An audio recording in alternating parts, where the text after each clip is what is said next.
My name is Analbo Amorin, participant of MDA 19, index number 062. I'm here with my colleagues, Joanne, Grace, Lucy, and Nurdin. We are here to answer part of the coursework which was given to us as in PPs. The question required a review of literature from the following sources, among others, to provide a brief to the PPs unit, planning to the PPs unit in development of a guideline for handling USPs and solicited proposals in Uganda. Presentation outline will be as follows. We shall define the PPs, give the drivers of the USPs, define the USPs, give incentives of the USPs, challenges of the USPs, and then give a literature review on how other countries have been handling the USPs according to the assignment given. According to IMF, PPs refer to the arrangement where the private sector supplies infrastructure assets and services that have been previously provided by the government. And the drivers of PPs are as follows. Need to tap into the private capital, access to technology of the private sector, worsening government debt against the GDP of the country can also be a driver to unsolicited proposals. Then promotion of the USPs, the unsolicited proposals by the World Bank, is also another driver of the unsolicited proposals. I'll go ahead and define the unsolicited proposals. These are proposals made by the private sector to the government to provide services and products, infrastructure to the government before an advert is being made. There are several incentives which attract the unsolicited proposals into doing the act of providing their services to the government. Among them are as follows. Automatic shortlisting, when unsolicited proposals bid or provide their proposals to government in order to provide the services, they are automatically shortlisted. So that is an incentive enough to let them continue with such acts.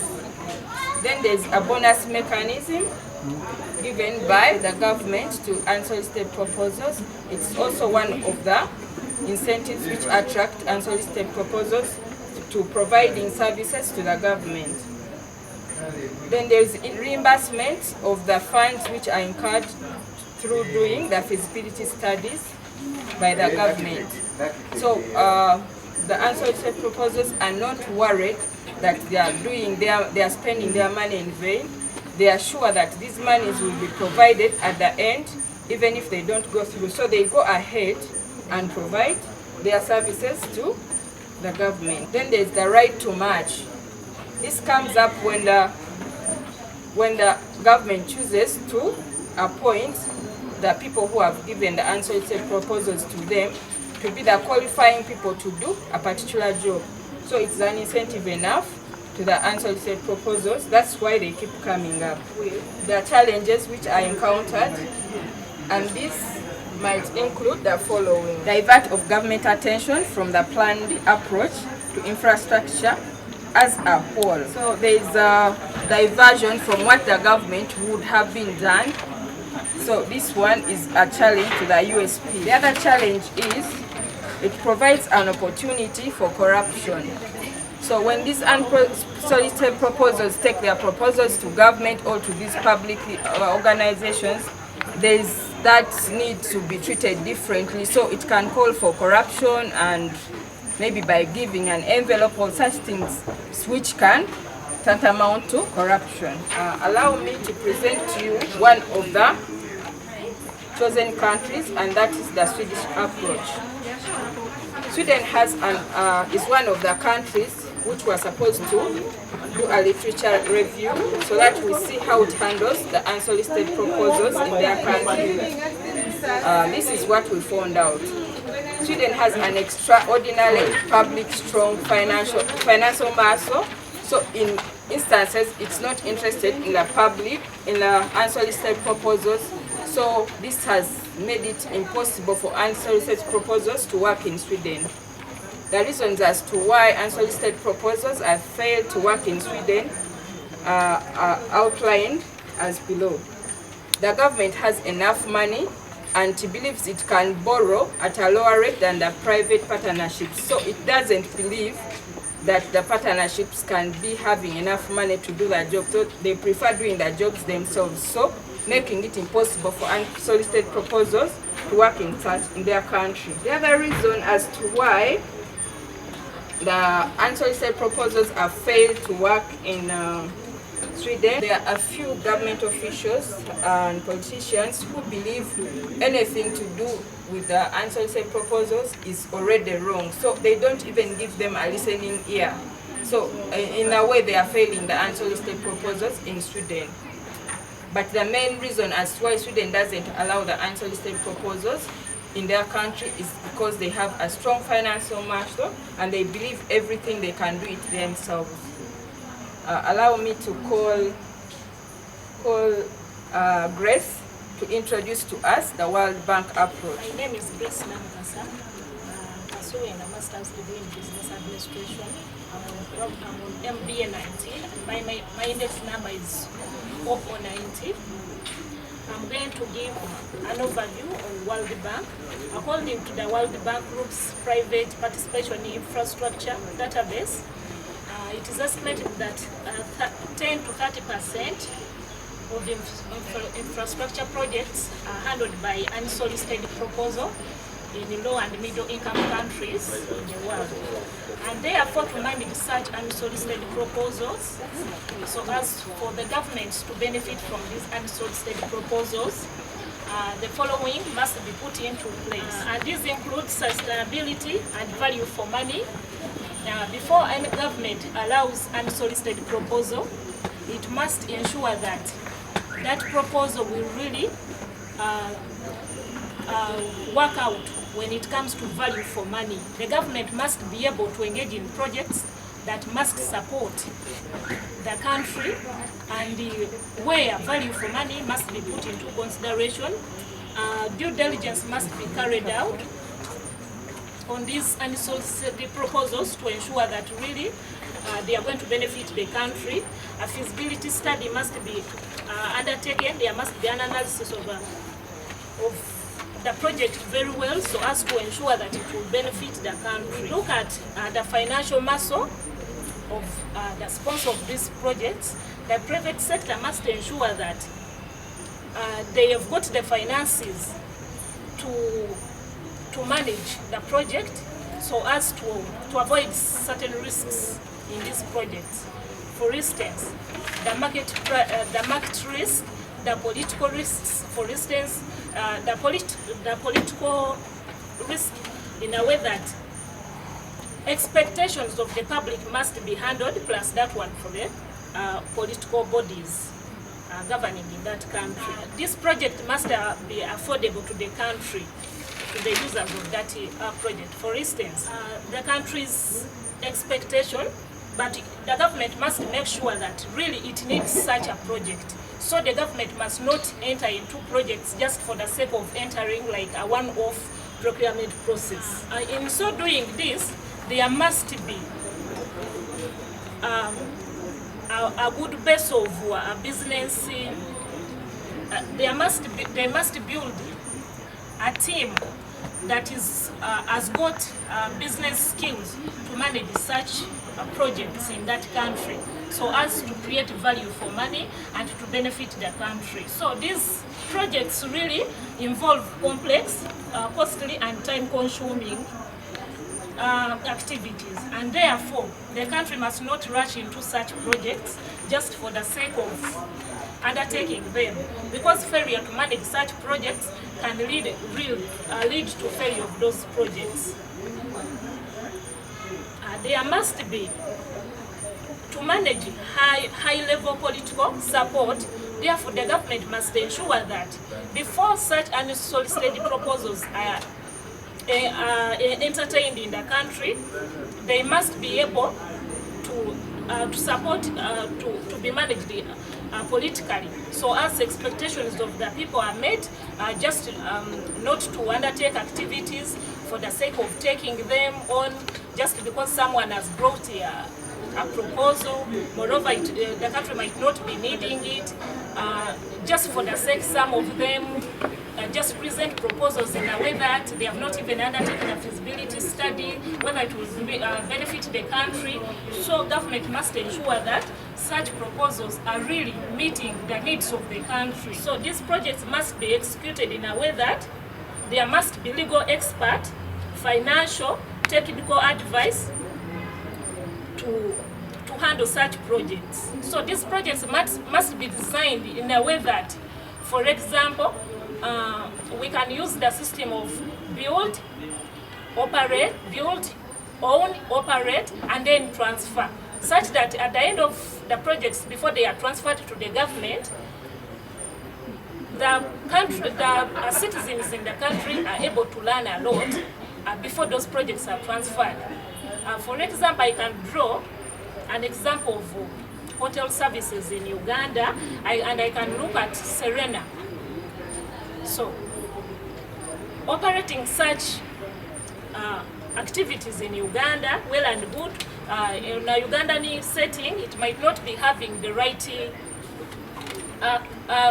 trained people to undertake the activity. Therefore, the people must be trained first. So the government must make sure that really, before we enter into this, are our people trainable to undertake this? Will the project sponsor really undertake the training of these people before transferring the project to the government or not? So if it's not meeting such requirements, such a project should not be undertaken. Serious measures should be put in place to ensure that the government does not just enter into projects that will not benefit the country. Thank you very much. Let me invite Nuldin to present on Latin America. Yes, I'm Nuldin Sekaja, MBN 19, index number 0088. I'm going to give a brief about how USBs are handled in Latin America. Now, in Latin America, for instance, in Colombia, they came up with a PP law on how to handle unsolicited proposals in 2012, in which they introduced a framework on how they would be handling them.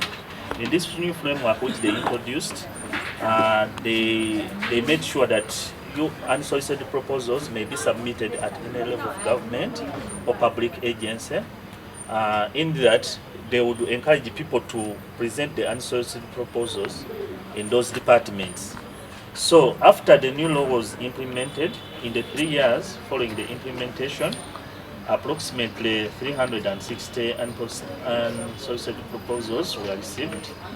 But public officials indicated that the lack of a single point of entry for the unsolicited proposal resulted into the USPs being submitted to the wrong departments. Now, after noting this, in Chile, they tried to address this problem, whereby at this stage, they would evaluate the project and see whether the government would benefit. And since 2010, when the committee was established, about 31 unsolicited proposals projects were presented. But because of the scrutiny in the department, only 7 were accepted, because they realized that these 7 USPs were within the public interest. This system has allowed the ministry to efficiently approve projects at the first stage, avoiding the drain on public resources associated with lack of clear procedures. Going forward, in other countries like Philippines, here the project proponent must also submit a bid bond during this period, equivalent to that required to the tender documents for a potential challenger. This one eliminates the unserious people who bring the unsolicited proposals, and it helps those who are serious to present their documents to the ministry or agency involved in the description to publish the information regarding the original proposal to the required department.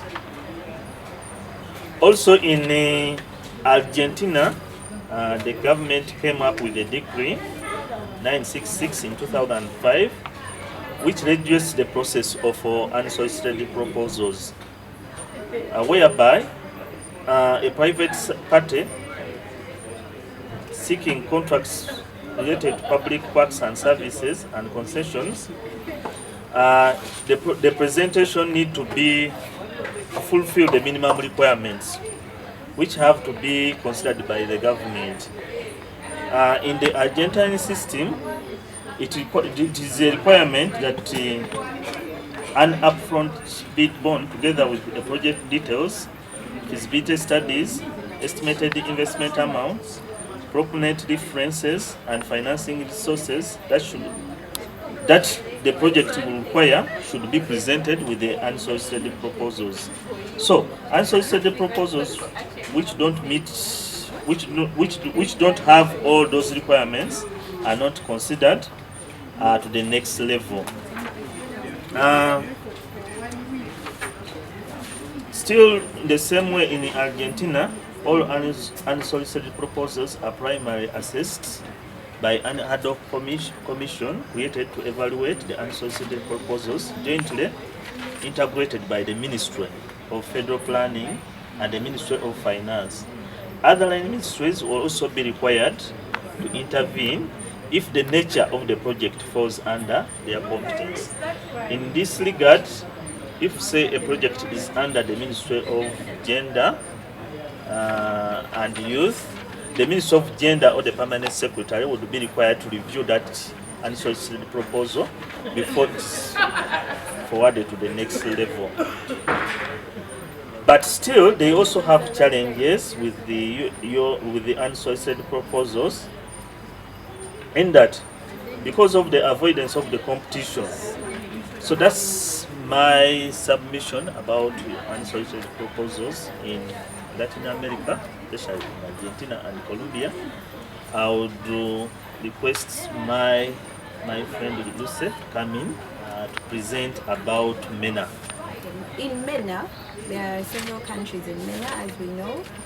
Countries like Algeria, Bahrain, Djibouti, Egypt, Israel, Kuwait, Libya, Syria, Tunisia, and sometimes countries like Ethiopia and Sudan are also included among the MENA countries. MENA is Middle East and North African countries. So in 2018, there was a MENA PPP forum whereby there were lots of discussions on preparation, procurement, and management of PPPs. And in that forum, also unsolicited proposals was a topic that was discussed extensively, where the members saw the merit that unsolicited proposals brings. Members suggested that where there are effective PPP laws and guidelines to address the implementation of these unsolicited proposals, they tend to thrive. So there was a suggestion that PPP units would serve as regulators to decide if unsolicited proposals would offer the maximum innovation and value for money.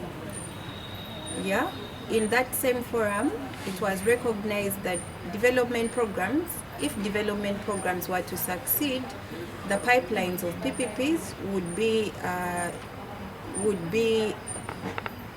would have to be secured by strong procurement practices, and PPP laws and units would play an integral role in creating investment-friendly environments. Unfortunately, the countries in the MENA have faced a lot of civil unrest, and as we know, there's a lot of political unrest. and this poses a very unfavorable environment for PPPs to thrive in those countries. So until peace prevails in these countries, maybe we would have to look at reconstruction PPPs thriving during that during the time when these economies are being reconstructed after the civil unrest. So in a country like United Arab Emirates, if we look at the case of Dubai, there is a Dubai PPP law which allows a private entity to make unsolicited proposals, and the government actually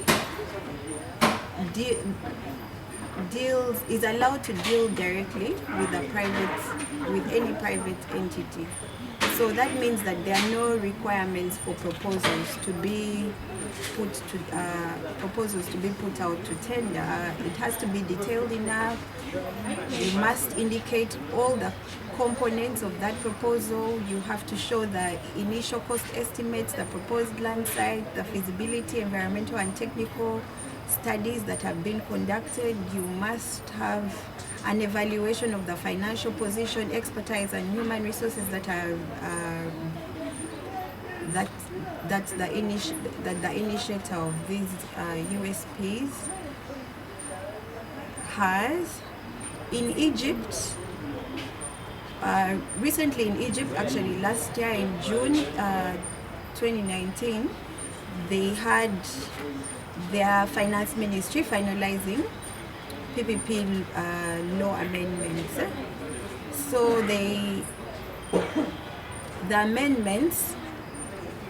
these amendments were geared to cut the time to issue the tenders for PPP projects and to introduce new mechanisms for private sector contracting. So the private sector players in these law amendments were allowed to submit unsolicited proposals, and the government would have to negotiate directly with a sole bidder without needing to take the project through a competitive bidding process. So we see that in Egypt, unsolicited proposals are now being allowed through their amended acts, the amended law on unsolicited proposals. Let me just give a last example of Djibouti and the MENA countries. In Djibouti, we also have unsolicited proposals expressly regulated as well, where they also assess their proposals extensively. There is a vetting procedure and pre-feasibility analysis of the unsolicited proposals. There is also an evaluation of the consistencies with other government practices. So your proposal has to be clearly aligned with the other government priorities before it is accepted in Djibouti. So let me hand over to Joanne to make the final wrap-up. My name is Joanne Nancha, MBA 19, and my number is 91. If we are to look at literature from South Africa, in South Africa, the South African National Roads Agency regulates the unsolicited proposals and PPPs. PPPs are public-private partnerships. So the South African National Roads Agency grants the original proponent an advantage, to give it an opportunity to take part in the bidding process. So the original proponent is given a chance to apply. However, the South African Treasury bars the public to use any of the concepts or any of the data that may be submitted by the USP proponent, the proponent who has asked for this USP, in case this person is rejected. When the competing bidder wins the competitive bidding process, still the public agency can implement this USP project without any involvement of the original proponent. There, the original proponent is left out. The public agency goes ahead and takes on the implementation for the competitive bidder. The terms, in case this there is a purchase for the intellectual property rights, this purchase is included in the agreement, and the rights are documented in the USP agreement signed off by the public agency and the USP proponent. The South African National Roads Authority is required to make public its decision to appoint the USP proponent that is successful as the scheme developer. But besides that requirement, there is no other USP framework that is included other than that. So it only discloses the successful person to the public, and there is no disclosure of any other issues that happened within. However, that does not limit the applicability of general transparency and disclosure of regulations that exist in the general supply chain management system, because these regulations are still known to the public on what is required for someone to submit if they are to be like the original proponents to this proposal, for them to enter into this partnership with the government. So that is it about South Africa. Our general submission to the public, to the PPP unit,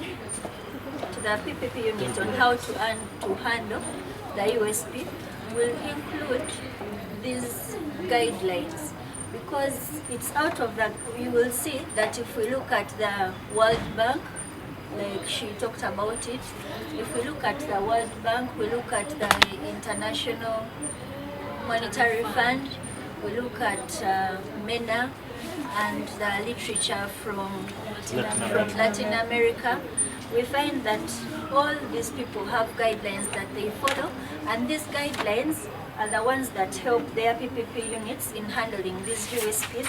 They basically focus on 4 main issues that they cover: the open market access, then to protect the public property, then also profitability, and define the optimal level, the finances, and see how profitable it is, so that it is judged before partnerships come in, not that every proposal that comes in is taken. Some of the guidelines include the following, but they are not limited to this. 1, the PPP unit would need to build an institutional capacity. They have to do the capacity trainings for their staff and make people aware about PPPs, how they work, how they operate, what they are about, how these proposals are submitted, in case they are unsolicited. Then also they have to conduct feasibility studies.